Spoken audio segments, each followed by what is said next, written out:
Welcome back. Andhra Pradesh ప్రజలు రాబోయే 3 రోజులు చాలా అలర్ట్గా ఉండాలి. ఆంధ్రప్రదేశ్లో మొంతా తుఫాను ప్రభావం చాలా స్పష్టంగా కనబడుతోంది. ఇప్పటికే సముద్రం అల్లకల్లోలంగా ఉంది. మొంతా తుఫాను తన ప్రభావాన్ని చూపిస్తోంది. గడిచిన 6 గంటల్లో గంటకు ఈ తుఫాను 17 కిలోమీటర్ల వేగంతో ముందుకు కదులుతోంది. 17 కిలోమీటర్ల వేగంతో మొంతా తుఫాన్ తీరం వైపు దూసుకొస్తోంది. ప్రస్తుతం ఈ తుఫాన్ ఎక్కడుందో తెలుసా? చెన్నైకి 440 కిలోమీటర్ల దూరంలో, విశాఖకు 530 కిలోమీటర్ల దూరంలో ఈ తుఫాన్ కేంద్రీకృతమై ఉంది. ఇది 17 కిలోమీటర్ల వేగంతో, గంటకు 17 కిలోమీటర్ల వేగంతో తీరం వైపు దూసుకొస్తూ ఉంది. పశ్చిమ వాయువ్య దిశగా కదులుతోంది తుఫాన్.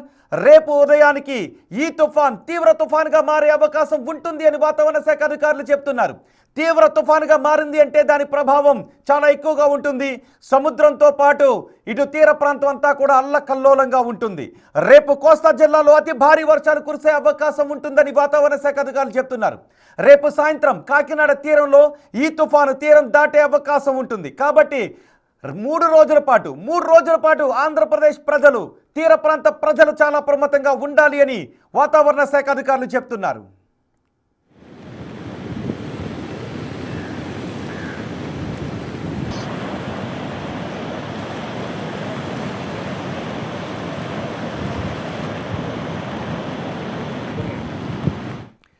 మొంతా తుఫాన్ నేపథ్యంలో దక్షిణ మధ్య రైల్వే చర్యలు చేపట్టింది. విజయవాడ డివిజన్ మీదుగా నడిచి 54 రైళ్లను రద్దు చేసింది. రేపు ఎల్లుండి బయలుదేరే పలు ప్యాసింజర్ ఎక్స్ప్రెస్ రైళ్లను కూడా రద్దు చేసింది. అంతేకాదు ఆంధ్రప్రదేశ్ ప్రభుత్వం స్కూళ్లకు సెలవులు కూడా ప్రకటించింది. 3 రోజుల పాటు ఇళ్లలో నుంచి ఎవరు బయటకు రావద్దు, తగినంత సరుకులు తీసుకుని ఇంట్లోనే ఉండండి అని వాతావరణ శాఖ అధికారులు చెప్తున్నారు. సో దీని ప్రభావం చాలా ఎక్కువగా ఉంటుంది. మా ప్రతినిధి రాజు ఉన్నారు విశాఖపట్నం నుంచి పూర్తి సమాచారం అందించడానికి. మా ప్రతినిధి రాజేష్ మనకు అందుబాటులో ఉన్నారు. ఒకసారి రాజేష్తో మాట్లాడదాం. రాజేష్, ఇప్పటికే తీర ప్రాంతంలో మొంతా తుఫాను ప్రభావం ఏ విధంగా కనిపిస్తోంది? మొత్తం ఆంధ్రప్రదేశ్ ప్రభుత్వం ఏ విధంగా అలర్ట్ అయింది?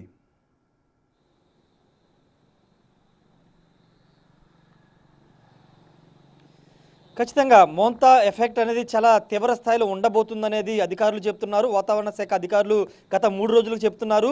వాతావరణ శాఖ అధికారులు ఏం చెప్తున్నారో అదే డైరెక్షన్లో ప్రస్తుతం వాతావరణం అంతా కూడా కనబడుతుంది. ముఖ్యంగా కాకినాడ ప్రాంతం సమీప ప్రాంతాల్లోనే మోంతా తుఫాను తీరం దాటబోతుందని చెబుతున్న నేపథ్యంలోనే ఆ దిశగానే 2 రోజులుగా తుఫాను ప్రయాణం కొనసాగిస్తుంది.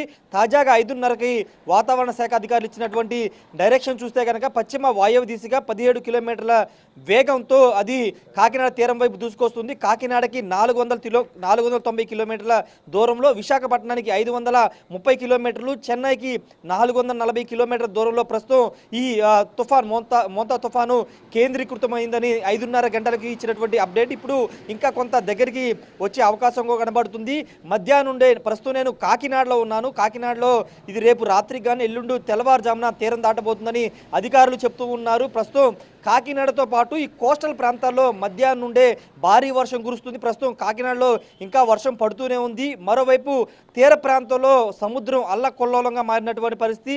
ముఖ్యంగా ఉప్పాడ ప్రాంతంలో సముద్రం ముందుకు వస్తుంది. అలల తాకిడికి అక్కడ ఉన్నటువంటి గ్రామాల్లో కూడా వాటర్ వచ్చేస్తున్నటువంటి పరిస్థితి కూడా మనకి కనబడుతుంది. ఈ నేపథ్యంలో మోంతా ఎఫెక్ట్ ఏ విధంగా ఉంటుందో అధికారులు ముందుగానే అంచనా వేసి ప్రజల్ని అప్రమత్తం చేస్తున్నారు. ముఖ్యంగా రేపు ఎల్లుండు అవతల 3 రోజుల పాటు ప్రజలు కేవలం ఇంటికి మాత్రమే పరిమితం అవ్వాలని చెప్తున్నారు.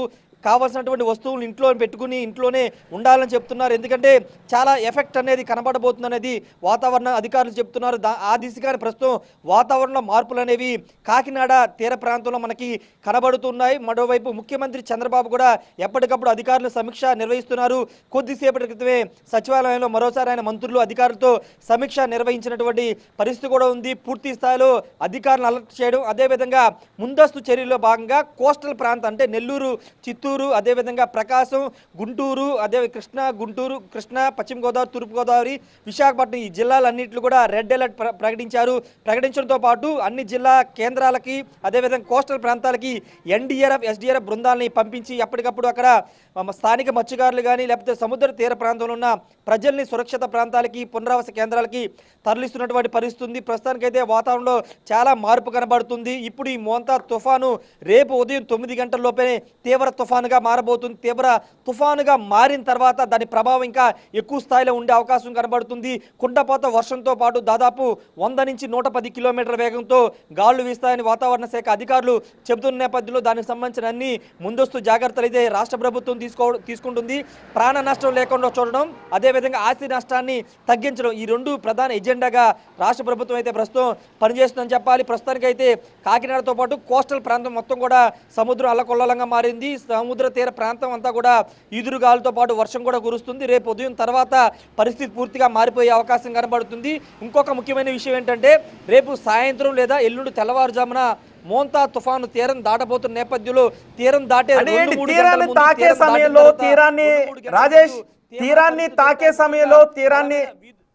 తీరాన్ని తాకే సమయంలోనూ తర్వాత తీరాన్ని దాటే సమయంలోనూ ఈ తుఫాను ఏదైనా పెను విధ్వంసాన్ని సృష్టించే అవకాశం ఉంటుందని అనుకుంటూ ఉన్నారా? ఎందుకంటే చాలా తుఫాను పెను విధ్వంసాన్ని సృష్టించిన ఘటనలు మన ముందున్నాయి. అటు 96లో ఏకంగా ఉప్పెన వచ్చింది. హుదూద్ విశాఖపట్నంలో ఎంత అల్లకల్లోలం సృష్టించిందో మనం చూస్తున్నాం. ఇప్పుడు అధికారులు చాలా గట్టి హెచ్చరికలు జారీ చేశారు. మొత్తం ప్రభుత్వం అయితే మొత్తం అధికార యంత్రాంగం అన్ని అప్రమత్తంగా ఉండాలని ఆదేశాలు జారీ చేశారు. 3 రోజుల పాటు స్కూళ్ళకు సెలవులు ప్రకటించారు. అంటే తీరాన్ని తాకే సమయంలో తీరాన్ని దాటే సమయంలో దీని ప్రభావం చాలా విధ్వంసకరంగా ఉంటుందని అంచనా వేస్తున్నారా?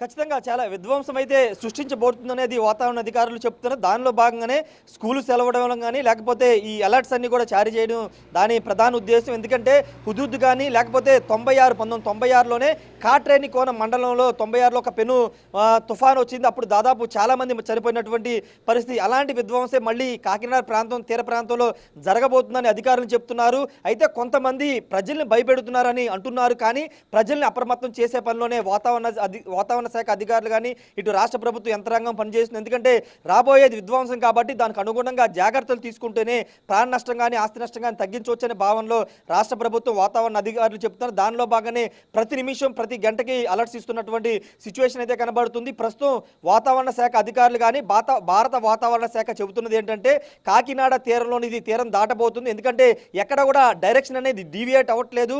వాస్తవంగా మధ్యాహ్నం కొంత డీవియేట్ అయిందని ఒక పుకార్లు అయితే వచ్చాయి. కానీ వాతావరణ శాఖ అధికారులు ఖండించారు. పూర్తిగా కాకినాడ తీరం వైపు అది 2 రోజులుగా డైరెక్షన్ కొనసాగుతుంది కాబట్టి ప్రస్తుతం ఇంకా తీరానికి కాకినాడ తీరానికి దగ్గరవుతుంది కాబట్టి కాకినాడ సమీప ప్రాంతాల్లోనే ఈ మోంతా తుఫాను తీరం దాటబోతుందని వాతావరణ అధికారులు చాలా గట్టిగా చెబుతున్నారు. రేపు ఉదయం తర్వాత పూర్తి స్థాయిలో దీనిపైన స్పష్టత వచ్చే అవకాశం కనబడుతుంది. ఏదేమైనప్పటికీ ఒక విధ్వంసం అయితే సృష్టించబోతుంది. దానిలో భాగంగానే ప్రజలు అప్రమత్తంగా ఉండాలని వాతావరణ శాఖ అధికారులు చెబుతున్నారు. రోహిత్. రైట్ రాజేష్, మొంతా తుఫాన్ తీరం వైపు దూసుకొస్తూ ఉంది. గంటకు 17 కిలోమీటర్ల వేగంతో ఇది తీరం వైపు దూసుకొస్తోంది. రేపు సాయంత్రం కాకినాడ ప్రాంతంలో తీరాన్ని తాకుతుంది. ఆ తర్వాత అక్కడ తీరాన్ని దాటి వెళుతుంది. ఆ సమయంలో మొంతా తుఫాన్ ఏం చేయబోతోంది? విధ్వంసాన్ని సృష్టించే అవకాశం ఉందా? లేదు ఈ తుఫాన్ మామూలుగానే తీరం దాటి వెళ్ళిపోయే అవకాశం ఉందా? ఆ తుఫాన్ కదలికను బట్టి చూస్తూ ఉంటే ఇది తీవ్ర తుఫాన్గా రేపు మారబోతోంది. తీవ్ర తుఫాన్గా మారితే దాని ప్రభావం చాలా ఎక్కువగా ఉంటుంది. అందుకే ప్రభుత్వం ప్రజలను చాలా అప్రమత్తంగా ఉండాలి అంటూ ఆదేశాలు జారీ చేసింది. అంతేకాదు ఆంధ్రప్రదేశ్ ప్రభుత్వం అన్ని జిల్లాల అధికారులకు స్పష్టమైన ఆదేశాలు జారీ చేసింది. ఎటువంటి ప్రాణ నష్టం జరగకుండా చర్యలు తీసుకోవాలి అని. కాబట్టి ప్రజలు చాలా అప్రమత్తంగా ఉండండి. అత్యవసరం అయితే తప్పెవరు కూడా బయటికి రావద్దు. రేపు తుఫాను తీరం దాటే సమయంలో ఏమైనా జరగచ్చు. గతంలో హుదూద్, అంతకుముందు 96లో ఉప్పెనను సృష్టించిన తుఫాను ఘటనలు, కోస్తా మొత్తం కోనసీమ మొత్తం అల్లాడిపోయిన ఘటనలు మన ముందున్నాయి. సో ఈ మొంతా తుఫానుకు సంబంధించి ఎప్పటికప్పుడు అప్డేట్స్ని బిగ్ టీవీ మీకు అందించడానికి అన్ని ఏర్పాట్లు చేసింది. ఆంధ్రప్రదేశ్లో మొత్తం కోస్తా ప్రాంతం వెంబడి మా బిగ్ టీవీ ప్రతినిధులు సిద్ధంగా ఉన్నారు. తుఫాను కదలికలకు సంబంధించి ఎప్పటికప్పుడు సమాచారాన్ని మీకు బిగ్ టీవీ అందించబోతోంది.